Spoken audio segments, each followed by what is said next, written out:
సంవత్సరాల తరబడి ఎన్ని మందులు వాడినా మీ మోకాల నొప్పులు తగ్గట్లేదా? ప్రాణ పెయిన్ క్లినిక్ లో అత్యాధునిక చికిత్స. ఎన్నికలకు సిద్ధమవుతున్న ఆంధ్రప్రదేశ్లో ఇసుక తవ్వకాలపై సుప్రీంకోర్టు కీలక ఆదేశాలు జారీ చేసింది. ఇప్పటికే రాష్ట్రంలో ఇసుక తవ్వకాలపై పలు వివాదాలు, విమర్శలు ఉన్న క్రమంలో సుప్రీంకోర్టు ఆదేశాలు చర్చకు దారితీశాయి.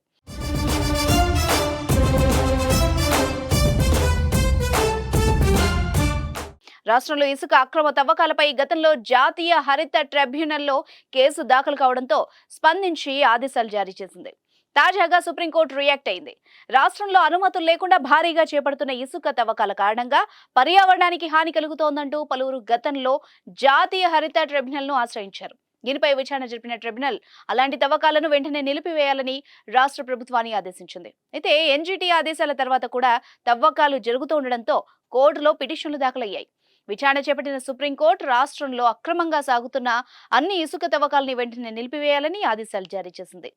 జాతీయ హరిత ట్రిబ్యునల్ ఇచ్చిన ఆదేశాలను తూచా తప్పకుండా పాటించాలని ఆదేశించింది. అలాగే అక్రమ ఇసుక తవ్వకాల నిలిపివేతపై నివేదికతో మే 9వ తేదీలోగా అఫిడవిట్ దాఖలు చేయాలని కూడా సూచించింది. దీంతో పాటు ఇసుక తవ్వకాల్లో అక్రమాలకు పాల్పడిన వాళ్లపై నిబంధనలకు అనుగుణంగా చర్యలు తీసుకోవాలని ఎన్జీటీని కూడా సుప్రీంకోర్టు ఇవాళ ఆదేశించింది.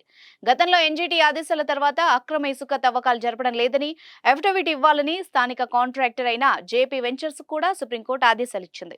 పర్యావరణ అనుమతులు లేని చోట ఇసుక తవ్వకాలను వెంటనే నిలిపేయాలని ఆదేశించింది. అనుమతులు ఉన్న చోట మాన్యువల్ గా మాత్రమే ఇసుక తవ్వకాలు చేపట్టేందుకు అనుమతినిచ్చింది.